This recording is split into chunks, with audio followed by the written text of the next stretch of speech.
Hello everyone, आज की video में हम क्लास 8th की आपकी हिंदी की वर्कशीट नंबर 4 डेट है इस वर्कशीट की 15 अप्रैल 2021। इस वर्कशीट में भी बच्चों हम आपका जो चैप्टर है लाख की चूड़ियाँ उसे आगे कंटिन्यू कर रहे हैं। अब तक हमने देखा कि जो लेखक है वो बदलू से मिलने जाते हैं जब वो बहुत सालों बाद गाँव आते हैं। ठीक है, अब देखते हैं कि आगे क्या होता है। जब बहुत दिनों के बाद लेखक गाँव आया तब बदलू और लेखक के बीच जो बातचीत हुई उसी को हम इस कार्यपत्रक में पढ़ेंगे और नीचे दिए गए प्रश्नों के उत्तर लिखने का प्रयास करेंगे। ठीक है, आइए स्टार्ट करते हैं। नमस्ते बदलू काका, मैंने कहा, यानी लेखक ने कहा। नमस्ते भैया, उसने मेरी नमस्ते का उत्तर दिया और उठकर खाट पर बैठ गया, परंतु उसने मुझे पहचाना नहीं और देर तक मेरी ओर निहारता रहा। तो जो बदलू है वो बहुत देर तक लेखक को देखता रहता है क्योंकि उसने पहचाना नहीं होता है कि लेखक कौन है, क्योंकि वो बहुत बड़े हो जाते हैं, बहुत दिनों बाद आते हैं इसीलिए। तो वो कहते हैं, लेखक, मैं हूँ जनार्दन काका, आपके पास से गोलियां बनवा कर ले जाता था। मैंने अपना परिचय दिया। बदलू फिर भी चुप रहा, मानो वह अपने स्मृति पटल यानी कि अपनी जो पुरानी यादें हैं उसमें लौट कर, ठीक है, अपनी स्मृति पटल पर अतीत के चित्र उतार रहा हो। और तब वह एकदम से बोल पड़ा, आओ आओ लला, बैठो, बहुत दिन बाद गाँव आए। तो वो कहते हैं कि हाँ, इधर आना नहीं हो सका काका, मैंने चारपाई पर बैठते हुए उत्तर दिया। कुछ देर फिर शांति रही। मैंने इधर उधर दृष्टि दौड़ाई, ना तो उसकी मचिया ही नज़र आई ना ही भट्टी। तो राइटर बताते हैं कि जब वो इधर उधर देखते हैं तो वो देखते हैं कि वहाँ पर उनकी मचिया यानी जो छोटी वाली खाट थी वो नहीं था, ठीक है, उनकी भट्टी नहीं थी जिसपे जो बदलू था वो अपनी लाख की चूड़ियाँ बनाया करता था। तो वो पूछते हैं, आजकल काम नहीं करते काका? तो मैंने पूछा, नहीं लल्ला, काम तो कई सालों से बंद है। मेरी बनाई हुई चूड़ियाँ कोई पूछे तब तो गांव गांव में कांच का प्रचार हो गया है।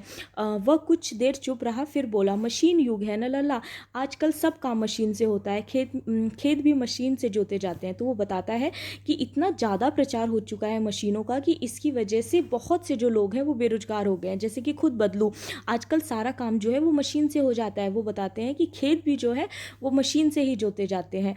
और फिर जो सुंदरता कांच की चूड़ियों में होती है लाख में कहाँ संभव है। लेकिन कांच बड़ा खतरनाक होता है, बड़ी जल्दी टूट जाता है। मैंने कहा, लेकिन जो लेखक होते हैं वो कहते हैं कि कांच तो बहुत खतरनाक होता है, बहुत डेंजर हो जाता है, जब वो टूटता है तो उससे हमें चोट भी लग जाता है।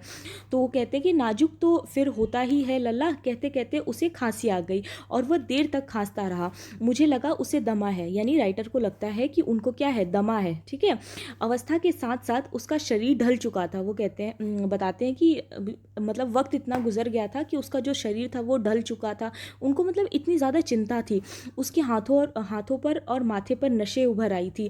जाने कैसे उसने मेरी शंका भाप ली और बोला, दमा नहीं है मुझे, फसली खांसी है। तो वो बताते हैं कि पता नहीं कैसे बदलू को पता चल जाता है कि राइटर को ऐसा लग रहा है कि उनको दमा हो गया है, पर ऐसा नहीं है, उनको फसली खांसी है। वो बताता है कि नहीं, मुझे बस फसली खांसी हुई है, यही महीने 2 महीने से आ रही है, 10-15 दिन में ठीक हो जाएगी। मैं चुप रहा। मुझे लगा उसके अंदर कोई बहुत बड़ी व्यथा छुपी है। मैं देर तक सोचता रहा कि इस मशीन युग ने कितने हाथ काट दिए हैं। कितने हाथ काट दिए का मतलब कि बहुत से जो लोग हैं बच्चों वो बेरोजगार हो गए हैं मशीनों के आने की वजह से, क्योंकि मशीनें जल्दी जल्दी काम कर देती हैं, ठीक है, और मशीनों से बनाई जो चीज़ें होती हैं वो सस्ती भी होती हैं, तो इसीलिए ज़्यादातर लोग उसकी तरफ आकर्षित होती हैं।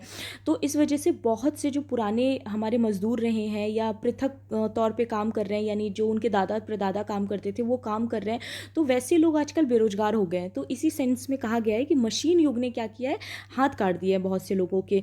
कुछ देर फिर शांति रही जो मुझे अच्छी नहीं लगी। जो राइटर हैं वो बताते हैं कि बहुत देर तक शांति रही तो वो उनको अच्छी नहीं लगती। तो वो फिर बात को आगे बढ़ाते हैं और पूछते हैं कि आम की फसल अब कैसी है काका। कुछ देर पश्चात मैंने बात का विषय बदलते हुए पूछा, अच्छी है लला, बहुत अच्छी है, उसने लहक कर यानी कि बहुत खुश होकर उत्तर दिया और अंदर अपनी बेटी को आवाज़ दी, अरे रज्जो, लल्ला के लिए आम तो ले आ। फिर मेरी और मुखातिब होकर बोला, माफ़ करना लल्ला, तुम्हें आम खिलाना भूल गया। नहीं नहीं काका, आम तो इस साल बहुत खाए। वाह वाह, बिना आम खिलाए कैसे जाने दूंगा तुमको। तो वो कहते हैं कि नहीं नहीं, बिना आम खिलाए तो तुमको जाने नहीं दूंगा। मैं चुप रहा। मुझे वह दिन याद हो आए, मतलब राइटर को वो दिन याद आ गए जब वह मेरे लिए मलाई बचा कर रखता था। गाय तो अच्छी है ना काका, राइटर पूछते हैं कि गाय तो अच्छी है ना। तो वो कहते हैं गाय कहाँ है लल्ला, 2 साल हुए बेच दी, कहाँ से खिलाता। वो कहते हैं कि 2 साल पहले ही मैंने गाय को बेच दी, क्योंकि अब उनका काम नहीं चलता था तो वो गाय को कहाँ से चारा पानी देते। इतने में रज्जो उसकी बेटी अंदर से एक डलिया में ढेर से आम ले आई। यह तो बहुत है काका, इतने कहाँ खा पाऊंगा। मैंने कहा वाह वाह। वह हंस पड़ा। शहरी ठहरे ना, मैं तुम्हारी उम्र का था तो इसके चौगुने आम एक बखत में, एक बखत का मतलब होता है एक समय में, यानी एक बार में खा जाता था। आप लोगों की बात और है। मैंने उत्तर दिया अच्छा बेटी, लल्ला को 4-5 आम छांट कर दो, सिंदूरी वाले आम देना, मतलब अच्छे वाले जो आम होते हैं एक तरह के, वो देने के लिए बोला। देखो लल्ला कैसे हैं, इसी साल यह पेड़ तैयार हुआ है। रज्जो ने 4-5 आम अंजलि में यानी अपने हाथों में लेकर मेरी ओर बढ़ा दिया। आम लेने के लिए मैंने हाथ बढ़ाया तो मेरी निगाह एक क्षण के लिए यानी एक पल के लिए उसके हाथों पर ठिठक गई यानी रुक गई। जो राइटर है वो उसकी हाथों को देखने लगते हैं जिसमें उसने चूड़ियाँ पहनी हुई होती है, लाख की चूड़ियाँ, ठीक है। गोरी गोरी कलाइयों पर लाख की चूड़ियाँ बहुत ही फब रही थी, यानी बहुत सुंदर लग रही थी। बदलू ने मेरी दृष्टि देख ली और बोल पड़ा, यही आखिरी जोड़ा बनाया था जमींदार साहब की बेटी के विवाह पर। 10 आने पैसे मुझको दे रहे थे, मैंने जोड़ा नहीं दिया। कहकर कहा शहर से ले आओ।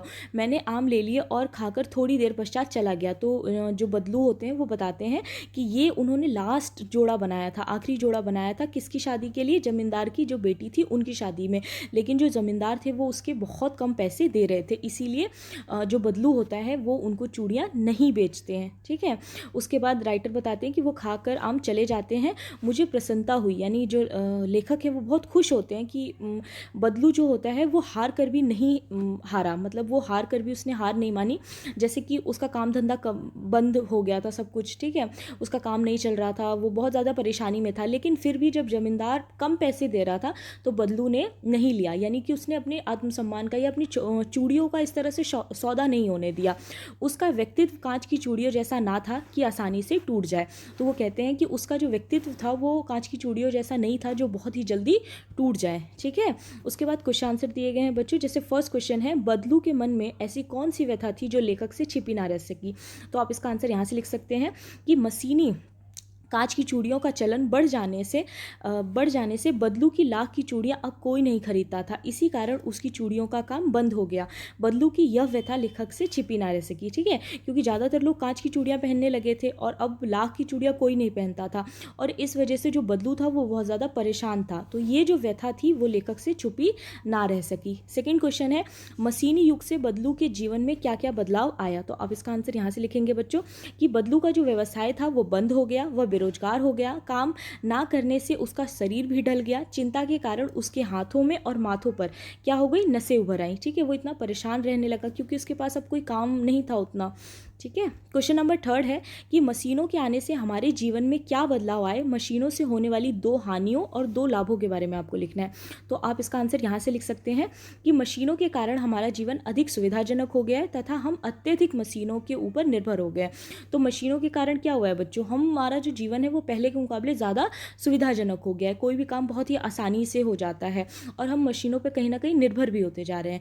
लाभ आप लिखेंगे कि मशीनों की सुविधा से आज हर काम सेकंडों में हो जाता है, ठीक है, हमें मेहनत करने की खास ज़रूरत नहीं पड़ती, हाथ से करते तो बहुत मेहनत पड़ती है लेकिन मशीनों से कोई भी काम बहुत जल्दी हो जाता है। इसकी हानि भी लिखनी है आपको, 2 हानि लिखनी है कि मशीनों के कारण कई लोग बेरोजगार हो गए, जैसे कि बदलू है, ठीक है, बदलू जैसे कई लोग बेरोजगार हो गए। और सेकंड आप लिखेंगे मशीनों के कारण लोग आलसी होते जा रहे हैं, ठीक है, क्योंकि मशीनें ही काम कर देती हैं तो इस वजह से बहुत ज़्यादा हमारे अंदर आलस आता जा रहा है, जो मनुष्य है उसके अंदर बहुत ज़्यादा आलस आता जा रहा है। इसके बाद क्वेश्चन नंबर 4 है आपका बच्चों कि बदलू ने हार कर भी हार नहीं मानी, यह लेखक को कैसे पता चला। तो आप इसका आंसर यहाँ से लिखेंगे कि कांच की चूड़ियों का प्रचलन होने से चाहे बदलू का काम धंधा ठप हो गया था लेकिन उसने अपनी चूड़ियों की कीमत कभी कम नहीं होने दी। जमींदार के कम पैसे देने पर बदलू ने चूड़ियाँ देने से मना कर दिया, ठीक है, जब जमींदार जो थे वो कम पैसे दे रहे थे तो बदलू ने क्या किया, चूड़ियाँ देने से मना कर दिया, बोला कि शहर से ले जाओ। तो इससे ही लेखक को पता चला कि जो बदलू है वो हार कर भी नहीं हारा, चाहे उसका काम धंधा ठप पड़ गया हो, चाहे जो भी हो गया हो, लेकिन फिर भी उसने अपने आत्मसम्मान को गिरने नहीं दिया, ठीक है। तो ये थी आज की आपकी वर्कशीट, आई होप आपको अच्छी लगी हो। Thank you so much.